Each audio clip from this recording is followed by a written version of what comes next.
Isaiah 42. Here is my servant whom I support, my chosen one in whom I take pleasure. I have placed my spirit on him. He will make just decrees for the nations. He will not cry out or shout. He will not publicize himself in the streets. A crushed reed he will not break. A dim wick he will not be extinguished. He will faithfully make just decrees. He will not grow dim or be crushed. Before establishing justice on the earth, the coastlands will wait in anticipation for his decrees.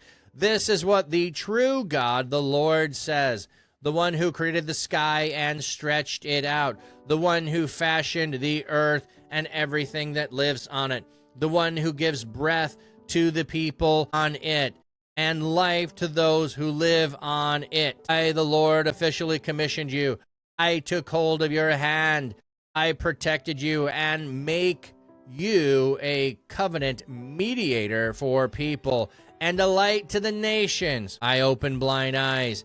I release prisoners from dungeons, those who live in darkness from prisons. I am the Lord. That is my name. I will not share my glory with anyone else, or the praise due me to idols. Look, my earlier predictive oracles have come to pass. Now I announce new events. Before they begin to occur, I reveal them to you. Sing to the Lord a brand new song. Praise him from the horizon of the earth. You who go down to the sea and everything that lives in it. You coastlands and those who live there. Let the wilderness and its cities shout out. The towns where the nomads of Kedar live.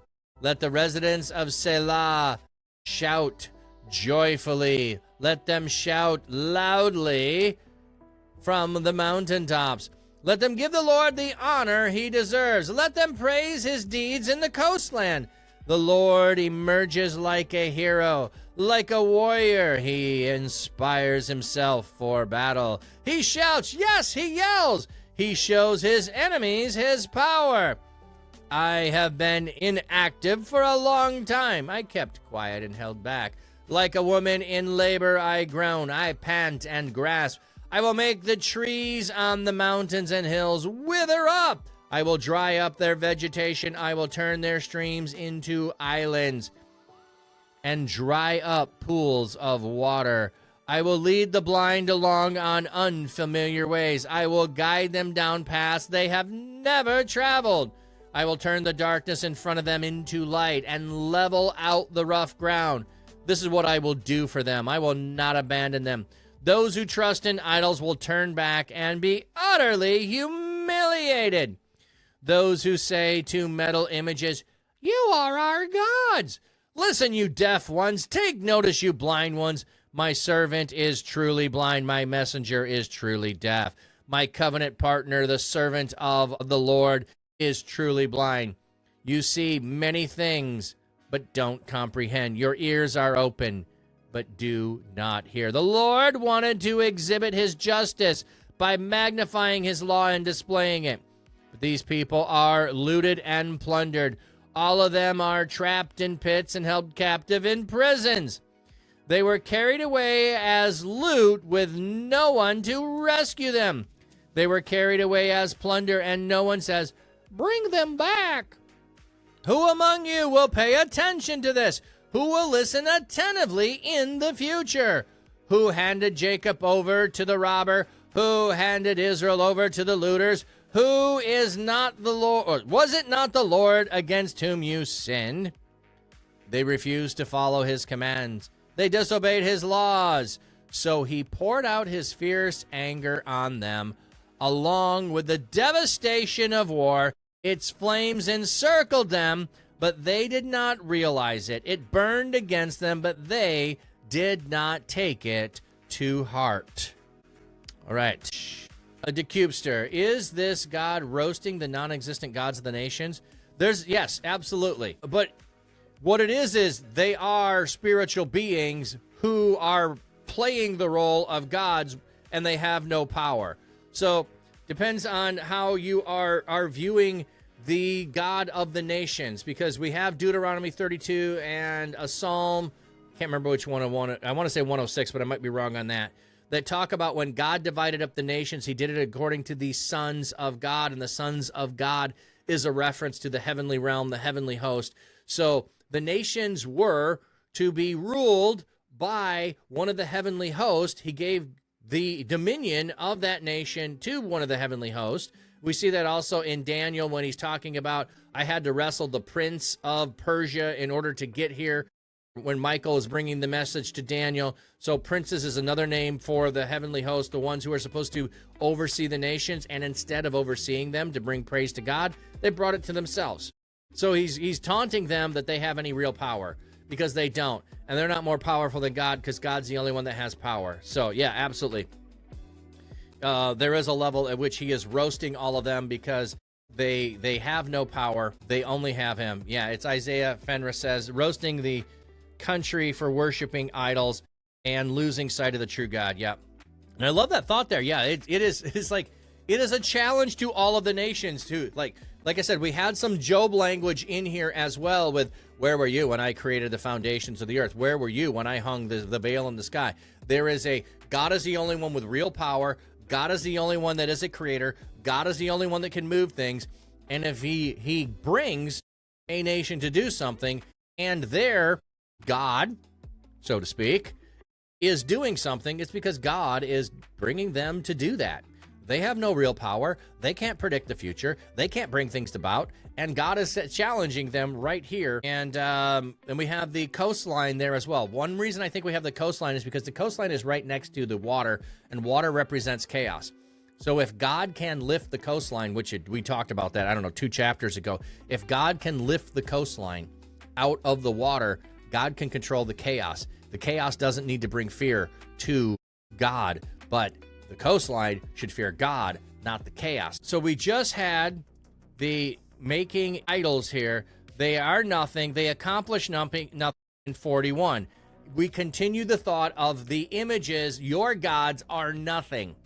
Here is my servant whom I support, my chosen one in whom I take pleasure. So God is calling out all of the idols that you were worshiping, you weren't supposed to, all the other nations, their idols, their gods, all being called out. And now here's my servant, whom I support, my chosen one, in whom I take pleasure.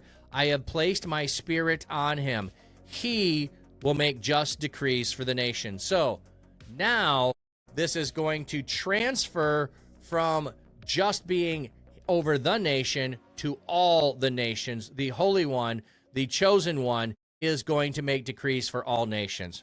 DeCubester, yeah, maybe you're too familiar with the idea of element of water from your knowledge of Avatar last. Yeah, there are a lot of other places that use water, and like that's, I think that's a good distinction we were clarifying there. The sea is the place of chaos.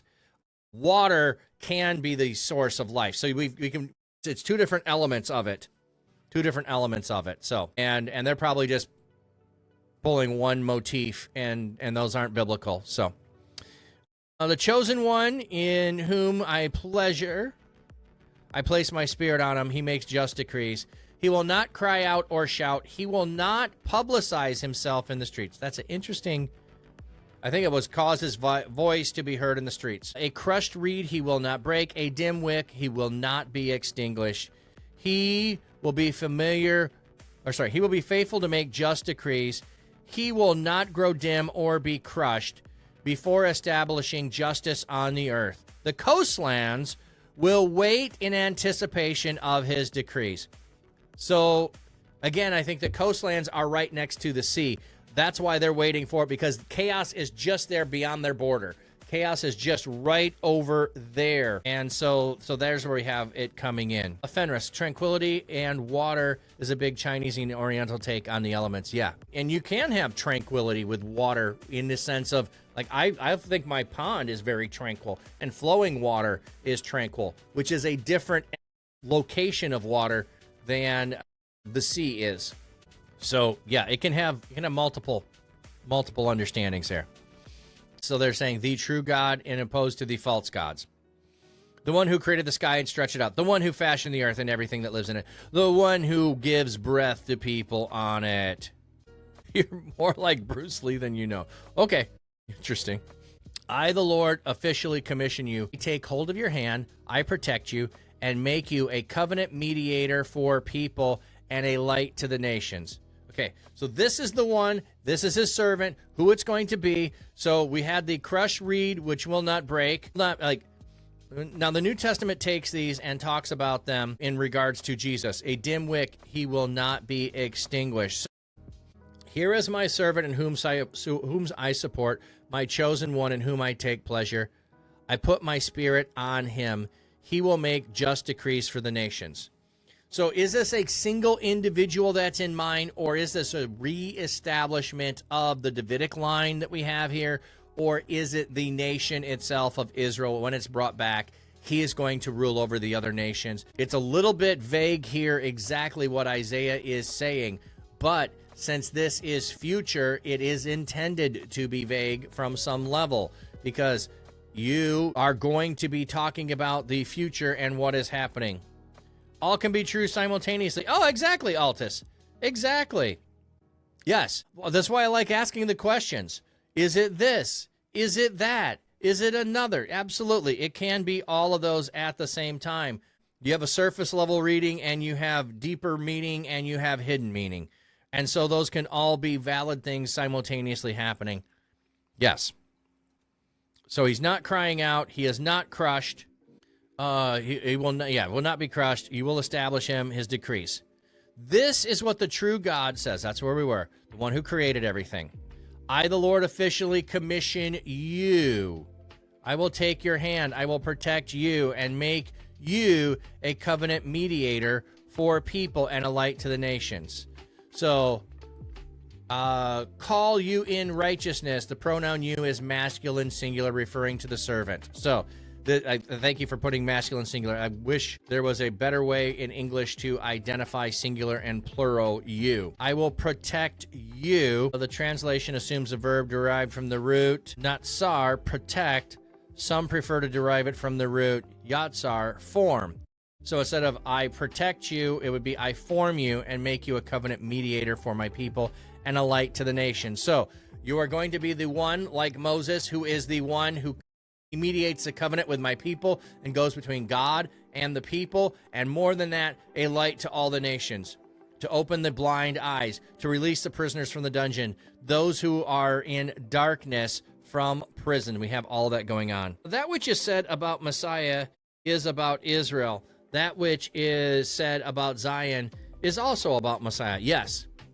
Yeah, so when we're talking about the servant Israel, Israel is the people of God as a collective, but the Messiah is the chosen one of God. And so, yes, sometimes, well, let me put it this way. There, in everything, there has to be something that is relatively important and near to the people it's being spoken to. You need to see that first before you look to thousands of years in the future.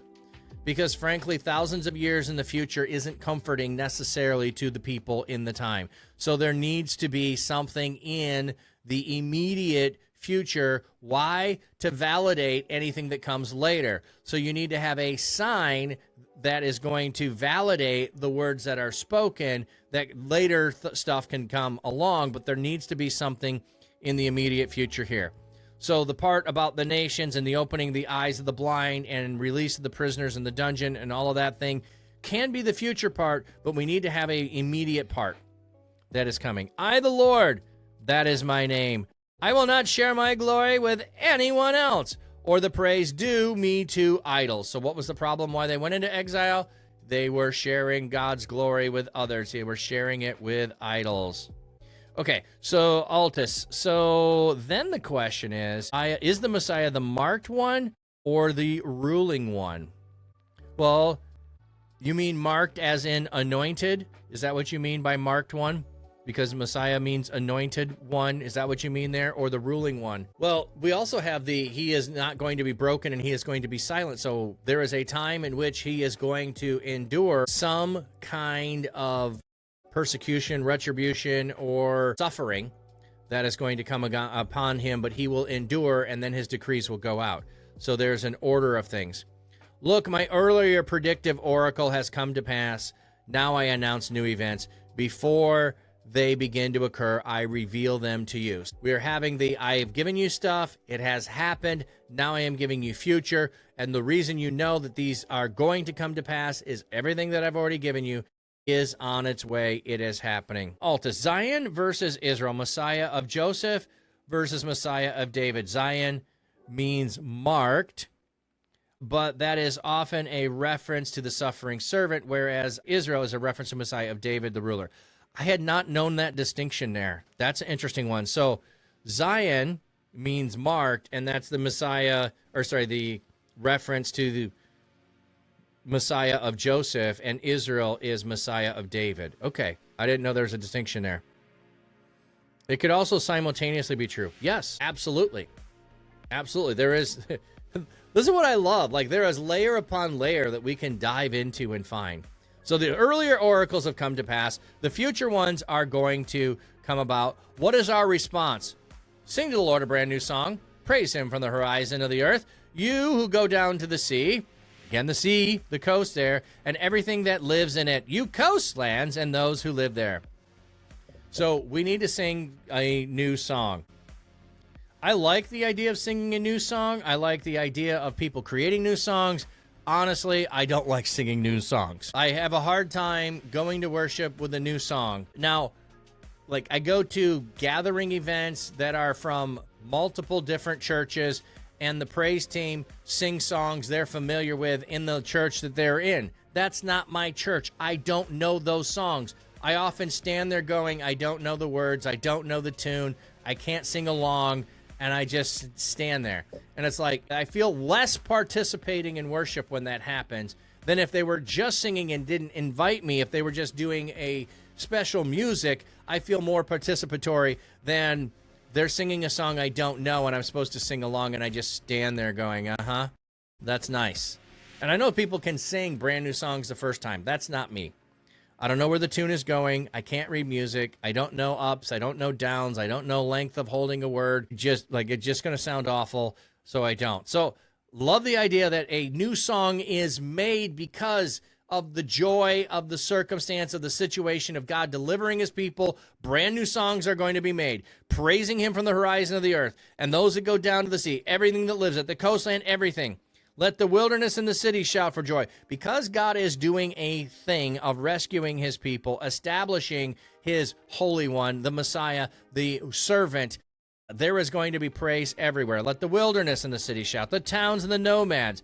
Let the residents of Seol shout joyfully. Let them shout loudly on the mountaintops. Let them give the Lord honor he deserves. Let them praise him for the deeds in the coastland. The Lord emerges like a hero, like a warrior. He inspires himself for battle. What a brilliant phrase there. He inspires himself for battle. Like a man of war, he stirs up zeal. Okay. I kind of like the NIV. He shouts, yes, he yells. He shows the enemy his power. So we have a whole bunch of shouting and praise and all of that. Fenris, which strengths the Jesus crucifixion by being a suffering servant, then raised as ruler? Yes. Yeah, so he is the Conor McGregor. He is the servant who is a bruised reed, who is not broken, and through resurrection power is raised as ruler. So he is a bent reed, but he is not broken. And none of his bones are broken, according to all of that, too. That is Old Testament, and then in the New Testament, that his side is pierced, but not bones broken, though the others with him are. And now God's going to say, yeah, I've been inactive for a long time. I've been quiet and held back. Like a woman in labor, I groan and pant and gasp. Like, I've been holding back, and now the time is coming. Like a woman in labor, it's happening. It can't stop. It's coming.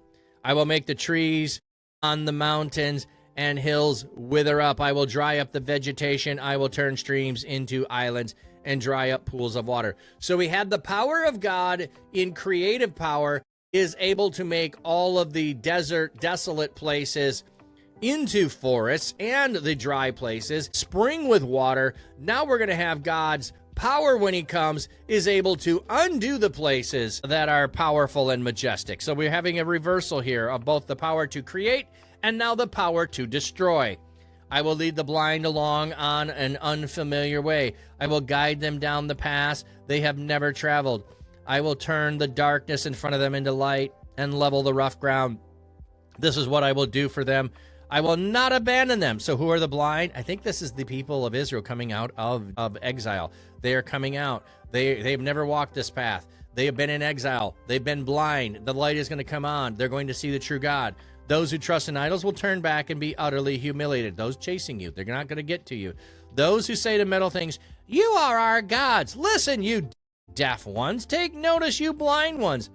My servant is truly blind. My messenger is truly deaf. So is this the same one, or is this a different one? Here it definitely seems like it's a reference to the people of God, or the Israelites, who have not been holding up to what God has said. They've been truly blind and truly deaf. My covenant partner, the servant of God, is truly blind. So as the people, it makes sense.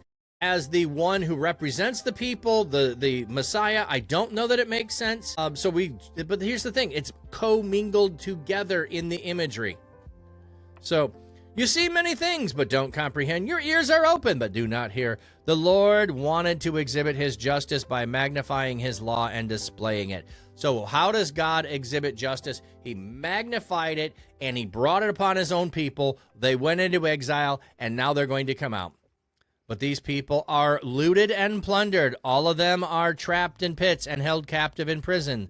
They were carried away as loot with no one to rescue them. They were carried away as splendor with no one to bring them back. Who among you will pay attention to this? Who will listen attentively to in the future? Who handed Jacob over to the robber? Who handed Israel over to the looters? Was it not the Lord against whom we sinned? They refused to follow his commands. They disobeyed his laws. So he poured out his fierce anger on them. Along with the devastation of war, its flames encircled them, but they did not realize it. It burned against them, but they did not take it to heart. So God came against them because they were sinning, and he hauled them off into exile because God wanted to exhibit his justice. His justice needed to come against his own people who were not following after him. And so who took them into war or into exile? And who was the only one that could rescue? Nobody came to rescue you in your exile. The only one that can rescue you and deliver you is God. And watch this when it happens, people, which he's giving them a clue to. God's the only one that can send you away from exile. Nobody's going to come and rescue you. Anybody that would come against you would just conquer you again. Like, they're not going to go and turn you free. They're going to go and conquer you. They want to suppress you, just like every other nation. That's what will happen. And so God is the only one that will deliver you, and he is going to do that. Let's see, what do we have? Altus.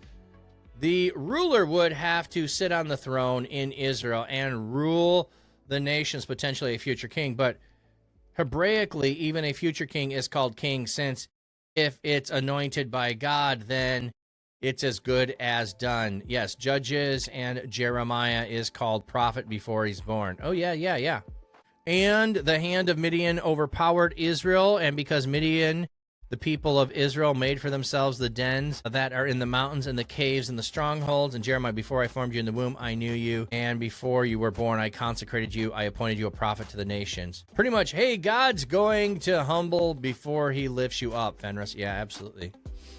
Oh, you had the wrong Judges? Yeah. And the angel of the Lord appeared to him and said, the Lord is with you, O mighty man of valor. Oh, yeah. So it's decreed, I